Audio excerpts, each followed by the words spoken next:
back to my channel. I hope everyone is doing fine. I hope everyone is okay and safe. And in today's video, as you saw in the title, we are going to talk about an unsolved case that happened in Singapore.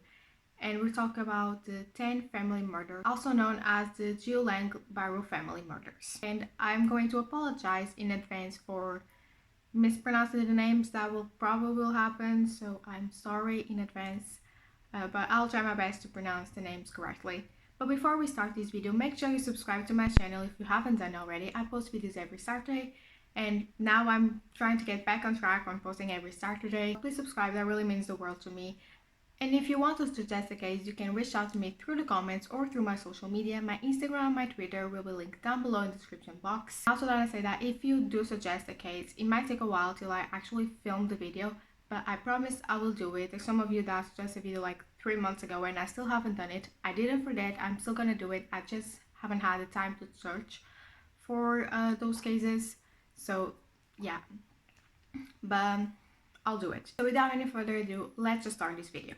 The 10 family consists of 10 Kiwan Shai, I'm sorry if I mispronounced the name, and 30-year-old Lee Mei Ying and their 4 children. The couple had 1 girl and 3 boys. The girl was the youngest, she was 5 years old at the time, and her name was Tan Shin Ni. The boys were the 10-year-old Kok Peng, 8-year-old Kok Hin, and 6-year-old Kok Sun. The family lived in Geylang Bahru in Singapore, occupying a 1-room flat in Block 58. The couple ran a minibus business that took children from school and to school. And the 3 boys of the couple were in a primary school, and the little girl was still in kindergarten. On January 6 of 1979, the couple left their house at around 6:30 a.m. to begin their morning rounds. As usual, the kids stayed in bed, and this was nothing out of the ordinary. That's what they always did. So around 7 a.m., the mother called the house, and she usually did this to wake up the children, but no one answered the first time she called, so she tried to call 2 times more, but still no one answered. So this usually didn't happen. One of them would pick up the phone. So she started to get a little worried, so she called her neighbor and asked them if they could go knock on the door to wake the kids up. Went and they knocked on the door, but no one answered the door. So they called back to her and said that they couldn't get an answer. So in that moment, she was really worried because she's a mother, so I think she kind of felt that something was wrong. So they went back to the house. So at around 10 a.m., the couple returned to the house and entered the flat. And what they saw was such a horrible scenario. I can't even imagining, like, returning home and see that scene. Like, that must have been so horrible. So they walk into the bathroom of their house, and in a pile on the floor were their 4 children. All of them dead, right there in front of them. So the kids were all dressed up in pants and t-shirts, and they were all on top of each other, and all the kids had suffered horrendous injuries. Each one of them had over 20 slashes to their heads and bodies. I can picture that scene. I can't even imagine what they felt when they walked into their bathroom and saw their children there. Then the police was called, and investigators found very little at the crime scene. They discovered a trace amount of blood in the kitchen sink, indicating that the killer had tried to clean himself up before leaving.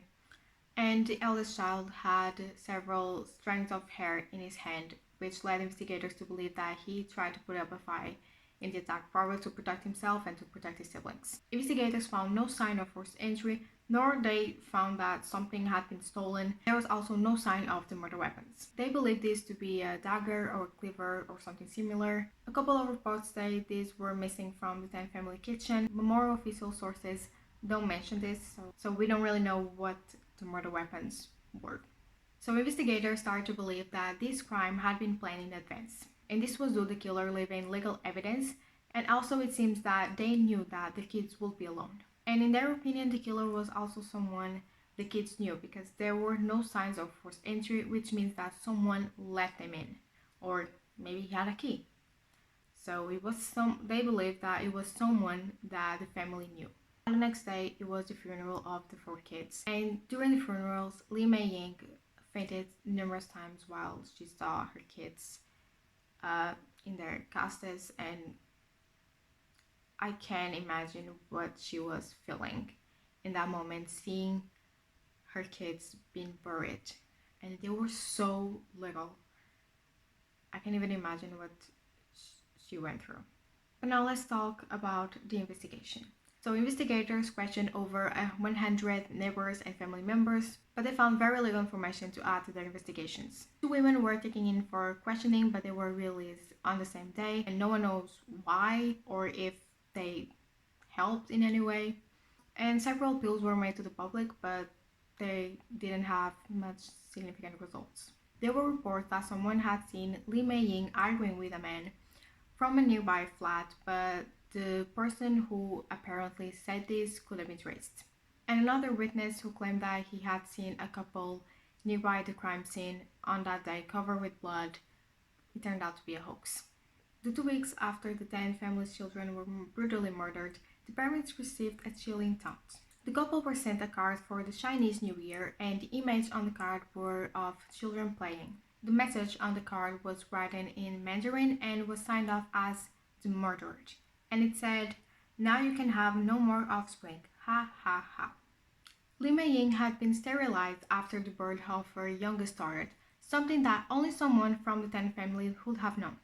And there's more. The card referred to the couple as Ha Sheng and Ha Eng, and these were the couple nicknames. So the murdered was someone they knew. It had to be. So by this time, investigators were certain that a friend, a neighbor, or a family member of the 10th family had committed this crime. But they didn't seem to find the motive that led to this. They thought that maybe it was some kind of revenge, but the couple claimed that they had no enemies. But Lee Mei-ying's brother revealed another theory. He told the media that his sister and his brother-in-law were involved in an illegal tontine scheme. So investigators looked into this, but they couldn't find any evidence that the couple was a part of it. This theory doesn't even make much sense, because for the killer to benefit from this scheme, he would have had to kill the couple and not the children. But then a person of interest was brought to the attention of the investigators by a taxi driver that had new information. So the taxi driver told investigators that on the day of the crimes, around 8 a.m., he had picked up a man close to the crime scene. He stated that the man had bloodstains on his left arm, and when he was exiting the taxi, a knife banged on the door. The taxi driver also said that this man was in his 20s, and he gave a description. And after seeing this description, the children's father was able to identify the suspect. So he said that this young man was a neighbor that would frequently go to his house to use his phone, and he was known to the 10th family as Uncle. Investigators were able to find this man, but they had to release him 2 weeks later due to the lack of evidence against him. This case was never solved, and it's very sad, but at least I have good news for you. Lee Mei-ying was able to revert her sterilization, and on December 30 of 1983, they welcomed a new baby boy. They still lost 4 children, but at least they have something to hold on to. And I'm happy for them because of that. But I'm also sad because their 4 children never had justice. It's sad seeing cases like this, like, been unsolved for so many years. It's been more than 40 years since this happened. Murder was never found, and this is sad, but at least they were able to have another child, and I'm happy for that. At least some good news in this horrible story. So before I end this video, I want to ask you, if you haven't subscribed already to my channel, please subscribe. It really means the world to me. And also turn the notifications on so you get notified every time I upload a new video. I upload videos every Saturday. And if you want to suggest a case, you can reach out to me through my comments or through my social media. My Instagram and my Twitter will be linked down below in the description box. I also have a TikTok account, but I haven't been posting there lately because I'm still trying to post frequently here on YouTube. So I'm concentrating on YouTube now, and then I'll worry about TikTok. But if you want to follow me on there, feel free to. But yeah, that's all for this video. Thank you guys so much for watching, and I'll see you on next Saturday. Bye bye.